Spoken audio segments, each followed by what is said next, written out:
A cold, isolated farmstead in Bavaria fell eerily silent in April 1922. Neighbors grew uneasy when Andreas Gruber's family seemed to vanish. Mail piled up, and young Cecilia missed school. Smoke had been seen rising from the chimney days earlier, but now the farm stood still. When locals finally entered the Hinterkaifeck property, they found the animals unfed, the doors locked, and something much worse inside. Stacked beneath hay in the barn and sprawled across the farmhouse were 6 lifeless bodies. All had been murdered with a mattock, a brutal farm tool. The killer hadn't just struck and fled. They had lived among the corpses for days, feeding livestock, lighting fires, possibly even sleeping in the victims' beds. More than a century later, the Hinterkaifeck murders remain one of Germany's most chilling unsolved crimes. A mystery clouded by eerie clues, fractured family ties, and a trail of whispered confessions. Welcome to Bad Things. Join us as we unravel the facts, the theories, and what most likely happened.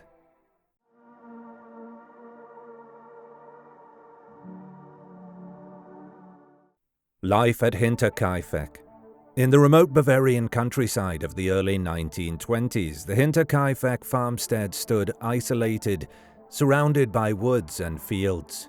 It was home to Andreas Gruber, 63, his wife Cecilia Gruber, 72, their widowed daughter Victoria Gabriel, 35, and Victoria's 2 children, 7-year-old Cecilia Gabriel, often called Cecilia Jr., and 2-year-old Josef. The family was joined by a new maid, Maria Baumgartner, 44, who arrived on the day of the murders.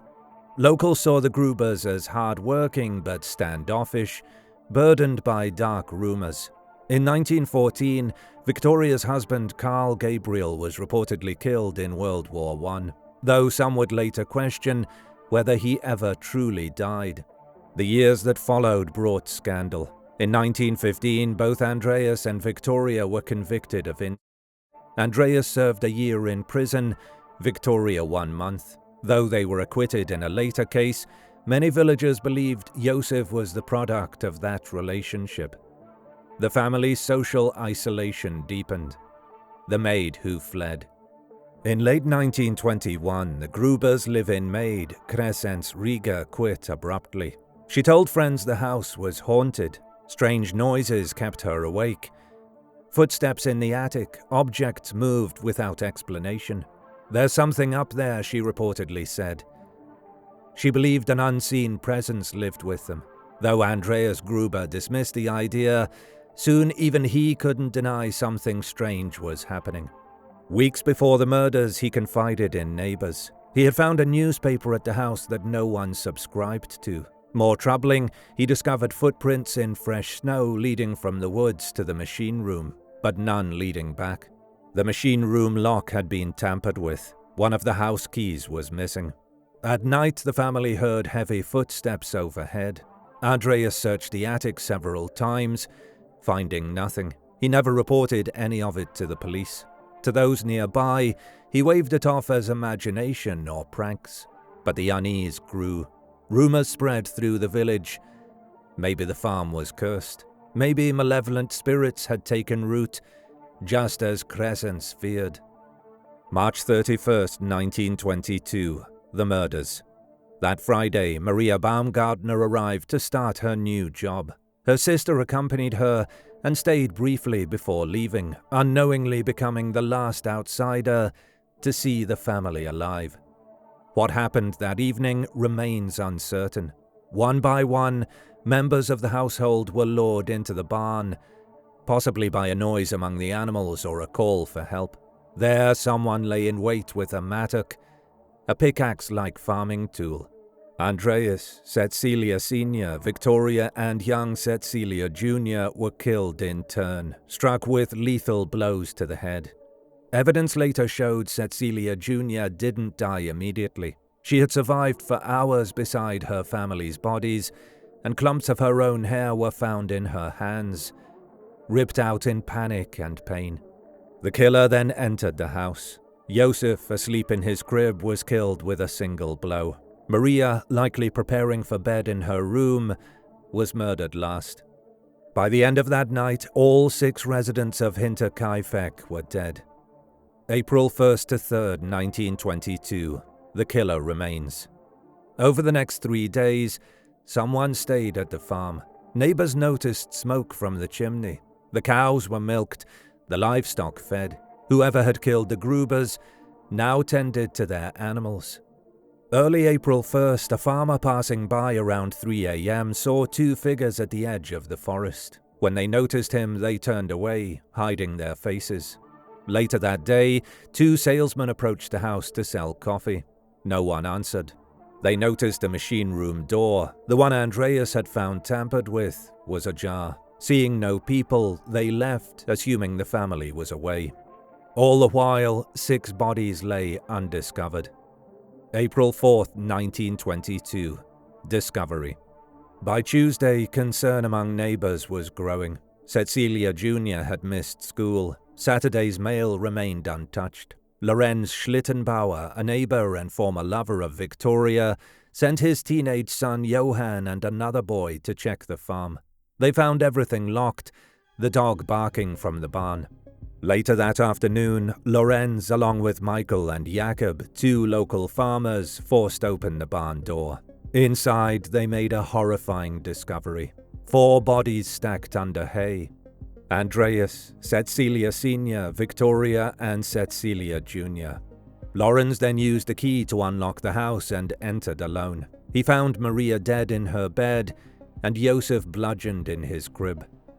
News spread quickly. The rural community was shaken. Soon authorities from Grubern arrived, joined by Inspector Georg Reingruber and detectives from Munich. But it was already too late to preserve the scene.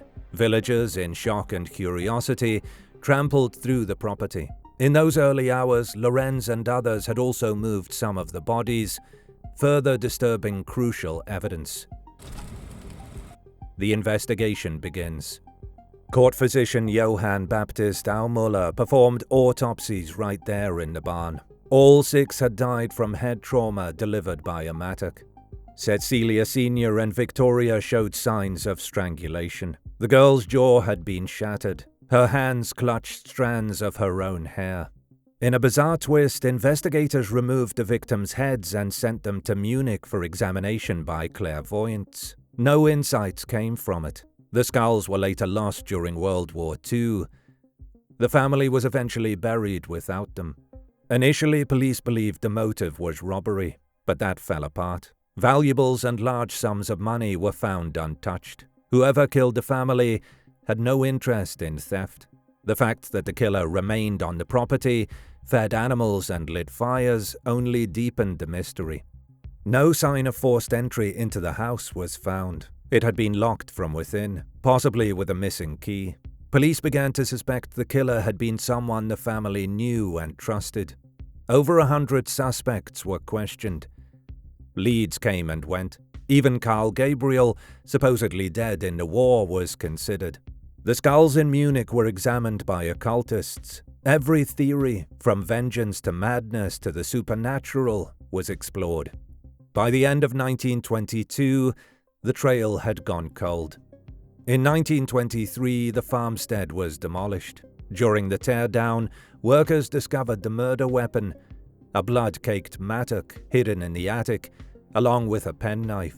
Both had been missed in the original search.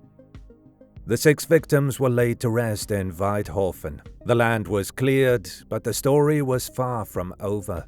The murders of Hinterkaifeck would haunt Germany for the next century.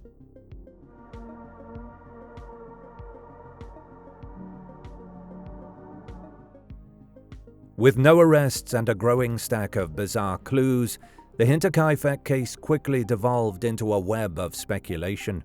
Over the decades, investigators, journalists, and armchair sleuths have floated countless theories. Some suspects were identified early in the investigation. Others emerged only years or even decades later. What follows is a breakdown of the major theories, distinct, often mutually exclusive, and each with its own strange logic.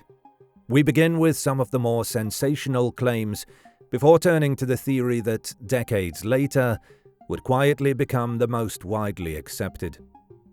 Theory 1. Carl Gabriel. The dead husband returns. One of the earliest theories involved an almost mythic figure, Carl Gabriel, Victoria's husband, who had reportedly died on the front lines in World War I. But no body was ever recovered. That single fact opened the door for years of speculation. What if Carl survived, went into hiding, and returned to find his wife living in disgrace? According to local police chief Ludwig Meixel, the idea wasn't completely outlandish. It cannot be ruled out, he said at the time, that he deserted, returned incognito, and took revenge for what had happened to his family. Some of Carl's former comrades added fuel to the story. One claimed Carl had returned home briefly in 1918 and left again after discovering Victoria was pregnant, possibly with Josef, whose paternity was already controversial. He raged that he would kill them all, the man recalled. Post-war rumors suggested Carl had fled to Russia. In the 1940s, a group of German POWs claimed a Soviet officer with a Bavarian accent helped arrange their release, and boasted he was the murderer from Hinterkaifeck. The implication was clear. Carl had survived the war, joined the Red Army, and confessed to the murders from afar. But there were major problems. Multiple soldiers from Carl's unit confirmed seeing him die in December 1914. And even if he had lived, why wait 8 years to act? Why kill Maria, the maid, or Josef, an innocent child? Would a returning husband really feed the livestock for 3 days after committing mass murder? In 1923, German war records formally confirmed Carl's death, and the Central Bureau for War Graves listed him among the fallen. Still, the legend of Ghost Carl refuses to die. Theory number 2. Lorenz Schlittenbauer, the neighbor with a grudge. Lorenz Schlittenbauer, a neighbor and former lover of Victoria, has long been one of the most heavily scrutinized suspects. He lived just a few hundred meters away and was deeply entangled in the family's drama. In 1918, after the death of his wife, he had a relationship with Victoria and briefly accepted paternity of Josef before later denying it, possibly due to rumors the child was actually Andreas's. In 1922, Victoria was reportedly preparing to sue Lorenz for child support, a move that would have threatened both his reputation and finances. By then, Lorenz had remarried and had another child. The idea that he may have wanted to erase that part of his past and the people connected to it was not lost on investigators. His behavior at the crime scene only deepened suspicions. On April 4th, after discovering the barn corpses, Lorenz used a key to unlock the farmhouse, entering alone. "I was looking for my son," he reportedly said. That confused others, since his own son was safe at home. Was he referring to Josef? It was an eerie slip. He also moved bodies before the police arrived and was later seen standing alone, watching the Gruber farm from a distance in the days before discovery, behavior that many found unsettling. Investigators confirmed that Lorenz had access to a key for the house, which might explain the lack of forced entry. No one ever explained how he got it. Despite a growing mountain of circumstantial evidence, Lorenz was never arrested. He filed multiple defamation lawsuits to clear his name and died in 1941. Still a free man, but under a permanent shadow. As one 20th century researcher wrote, "Too much speaks for him, almost nothing speaks against." Theory number 3. The Gump Brothers, a sister's deathbed confession. In 1951, nearly 3 decades after the murders, a woman named Crescencia Meyer made a startling deathbed confession to 2 priests. Her brothers, Adolf and Anton Gump, she claimed, had killed the Gruber family. Her story reopened the cold case. Prosecutor Andreas Popp took the claim seriously. Adolf Gump had a violent reputation and was linked to Victoria through village gossip. Some said he had been romantically involved with her. Pop theorized Adolf snapped when he learned about the incest rumors involving Victoria and her father, seeing the crime as a twisted act of vengeance or honor. Adolf had since died in World War II, but Anton was still alive. He was detained and questioned, but denied everything. According to one unverified report, Anton later confided to another inmate that Adolf had confessed the crime to him. No formal charges followed.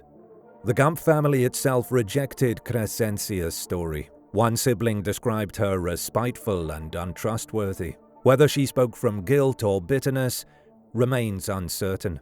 While prosecutors briefly revived the case, no physical evidence linked the Gumps to the murders. Without more than hearsay, the trail went cold again. Theory number 4. The Schreier brothers. A whispered confession and a lost knife. In 1971, a woman named Teresa T. wrote to police with a childhood memory. She had overheard her mother speaking with an old woman, the mother of Karl and Andreas Schreier, who reportedly confessed that her sons had committed the murders. One detail stood out. The Schreier mother allegedly said her son had regretted losing his pocket knife. During the 1923 demolition of the farm, a penknife was indeed discovered in the attic, one that investigators believed might have belonged to the killer. At the time of the murders, the Schreier brothers were working nearby, hauling wood past Hinterkaifeck daily. They were known to be violent and rough. An old newspaper clipping from 1922 lends some credibility. It mentioned 2 unnamed brothers suspected of the crime and quoted a woman who said they knew the family's habits exactly. An arrest warrant was briefly issued that year, but dropped for lack of proof. Teresa's accounts also included a haunting postscript. She claimed the Schreier mother later ended her own life, overwhelmed by guilt. But like so much in this case, the story rests on memories and rumors. Theory number 5. Anton and Karl Bichler and Georg Siegel, the maid's suspects. The former maid, Crescens Rieger, didn't just flee the farm in fear. After the murder, she came forward to police with detailed testimony. In her statements, she named 3 men she found suspicious: Anton Bichler, Karl Bichler, and their associate Georg Siegel. Anton Bichler had worked at Hinterkaifeck during the potato harvest and was familiar with the property. According to Crescens, he once remarked that the Gruber family ought to be dead. The Gruber's dog, known to be aggressive, reportedly never barked at Anton, suggesting he could approach the property without raising an alarm. Karl Bichler, Anton's brother, had a late-night encounter with Crescens at her bedroom window. He allegedly asked whether Victoria was still sharing a room with her father, Andreas, a pointed reference to the well-known incest rumors. She found the visit disturbing and suspected he was surveilling the household. As for Georg Siegel, he had previously worked on the farm and admitted to police that he had carved the wooden handle of the mattock, the very tool used in the killings. He also knew exactly where it was stored. While he denied involvement, Crescens recalled that he had broken into the house once before, in 1920. Despite her detailed testimony, no hard evidence connected the 3 men to the murders. They were all interrogated and eventually released. Theory number 6. The Thaler brothers, prowling in the night. Crescens Rieger also named 2 other men, Andreas Thaler and Josef Thaler, petty criminals known to roam the area. One night, Josef Thaler reportedly visited her bedroom window, asking where Victoria slept. When she refused to open the door, she saw him walk away with another man, likely his brother. The next morning, Crescens told the Grubers about it. Victoria downplayed the event, but the fear stuck. The Thalers had a reputation for break-ins and were suspected in other crimes. Their interest in the incest rumor and familiarity with the farm made them suspicious. And they may have been casing the machine room, the very spot Andreas later found disturbed. Yet once again, there was no physical proof. Investigators briefly considered them, then moved on. Theory number 7. A random drifter or military deserter. Some believe the killer may have been an unknown outsider, a drifter, deserter, or mentally unstable transient. Germany in the early 1920s was full of displaced soldiers and refugees. Reports of unknown men in the woods circulated near the time of the murders. The idea: someone snuck into the attic, hid for days, and struck when the time was right. But this theory has serious flaws. No valuables were taken. The killer fed animals and lit fires afterward. Behaviors inconsistent with a passing vagrant. And someone unfamiliar with the family likely would have triggered the dog or raised alarm. Investigators considered it. They rounded up local vagrants. None fit the bill. Theory number 8. A vigilante punishing the incest. Another theory suggests the crime was committed by a relative or community member appalled by the incest between Andreas and Victoria, a brutal form of moral retribution. But the problem here is timing. Their first conviction was in 1915. Why wait until 1922? This motive has been folded into other theories, most notably Lorenz Schlittenbauer or Adolf Gump. But as a standalone theory, it lacks any specific suspect or concrete link to the crime. Theory number 9. The occult or supernatural. Locals whispered that the farm was cursed. The attic noises, missing keys, and strange behavior led some to suspect spirits. This belief was so prevalent that investigators sent the victims' skulls to clairvoyants in Munich. Of course, there's no evidence that ghosts bludgeoned the Gruber family, but the sense of dread and eerie signs became part of the case's legacy. The house was eventually nicknamed Geisterhof, Ghost Farm. Theory number 10. Paul Mueller, the man from the train.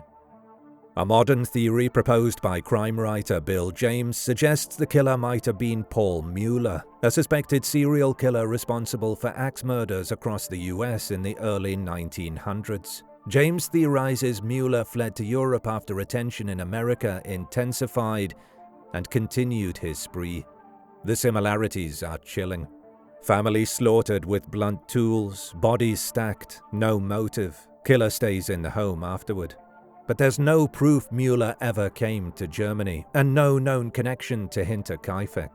While compelling in terms of pattern, the theory remains pure speculation.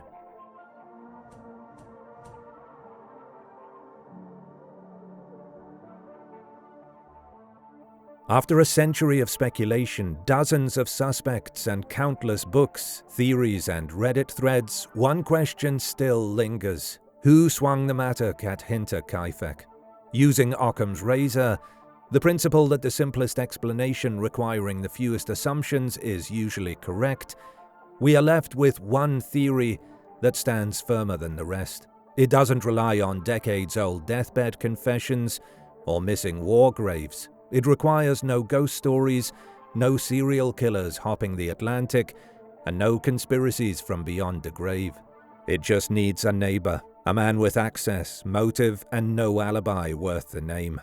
Lorenz Schlittenbauer. Motive: personal, direct, and documented. Most suspects in this case require speculation to establish a motive. Not Lorenz. His entanglement with the Gruber family was personal and volatile. He had been romantically involved with Victoria Gabriel, and for a time accepted paternity of her son Josef. Later, when rumors of incest with her father Andreas intensified, he denied being the father. Yet in early 1922, Victoria was reportedly preparing to sue him for child support anyway, a move that could threaten his reputation, finances, and new marriage. That legal threat gave him a concrete, time-sensitive motive. As one investigator put it at the time, there is no greater danger than the cornered man with something to lose. For Lorenz, that something was a second family and public respectability. If he believed Josef wasn't his child, or worse, that he was the product of incest, he may have decided the only way to sever ties with the past was to destroy it entirely. Means and opportunity.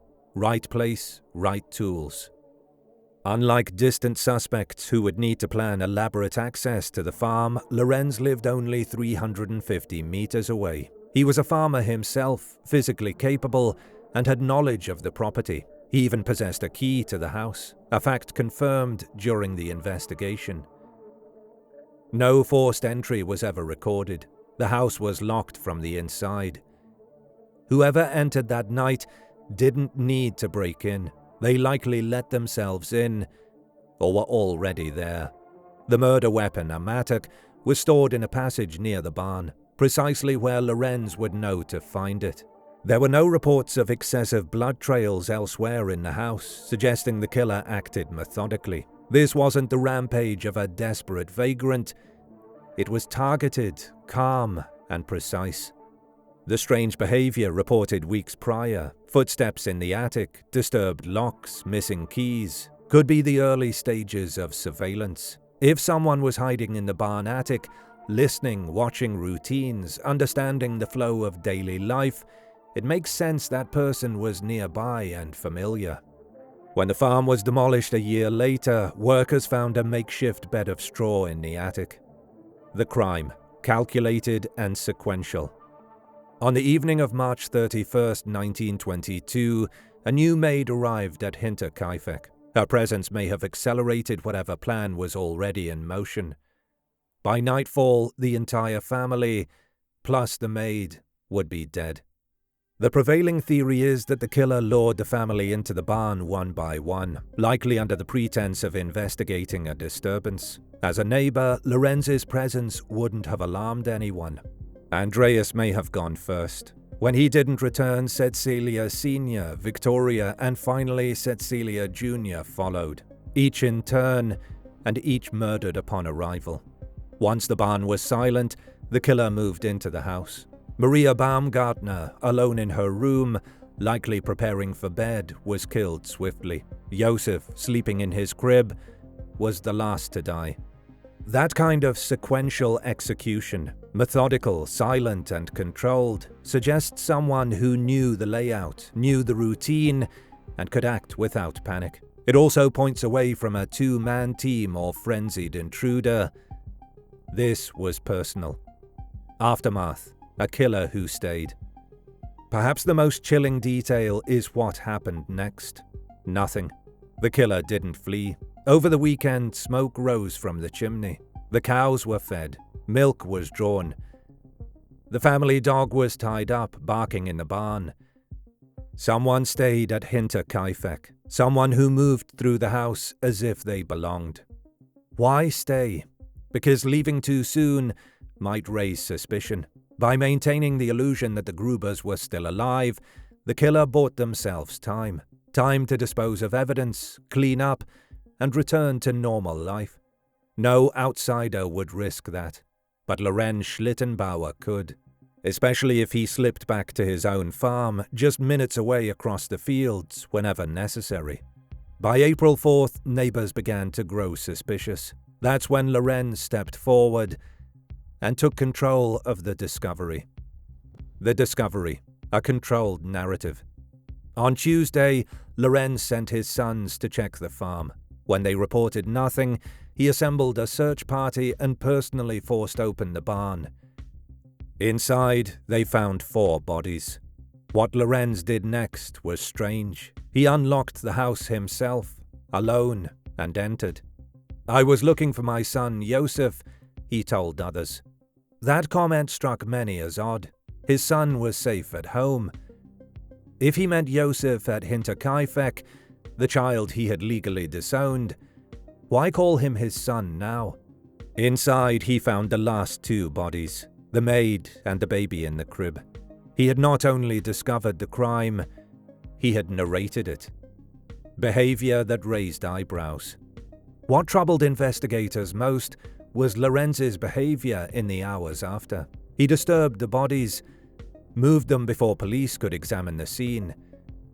He was seen walking through the house, handling objects. He appeared emotionally affected, but also unusually composed. His actions gave him control of the narrative and potential access to remove any remaining evidence. Police were quick to suspect him, but without forensics and amid the chaos of villagers trampling the crime scene, no hard proof was ever found. Over the years, he was questioned repeatedly and sued for defamation more than once. In a 1931 court case, he angrily denied all accusations, blaming gossip and slander. Still, the stain never left him. Why not the others? Every other theory, when weighed against this one, asks more of us. Carl Gabriel requires us to believe a dead man came back, lived in exile, and returned years later for vengeance. The Gump brothers depend on a single deathbed confession and decades-old gossip. The Schreier brothers, Bichlers and Thalers are intriguing, but based largely on one person's memories. Drifters or serial killers raise obvious questions. Why stay at the farm, feed animals, leave money untouched? In contrast, Lorenz had proximity, motive, means, and behavior that fits the crime. As one modern analyst put it, if this were a contemporary case with CCTV and phone data, Lorenz would be arrested in the first 48 hours. In 2007, students at Germany's police academy conducted a modern reanalysis of the Hinterkaifeck case using current criminological standards. They reached a consensus. One suspect best fit the profile. Out of respect for living relatives, they didn't name him. But they didn't have to. Only one suspect still had family in the region. Only one was never cleared. Only one was so close, and yet always just out of reach. The simplest answer.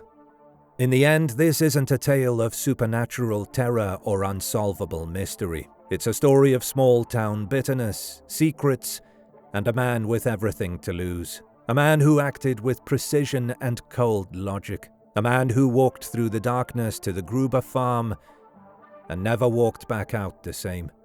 The most likely scenario is this. On the night of March 31st, 1922, Lorenz Schlittenbauer, driven by a mix of rage, shame, and self-preservation, entered Hinterkaifeck.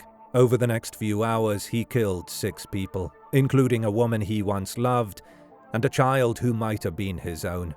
He remained on the farm to delay discovery, returned to his home across the fields, and re-entered the story days later as a concerned neighbor. He was never arrested, never tried, and never truly exonerated. What most likely happened at Hinterkaifeck was not the work of a phantom, a foreign drifter, or a cursed family. It was something far simpler and more chilling.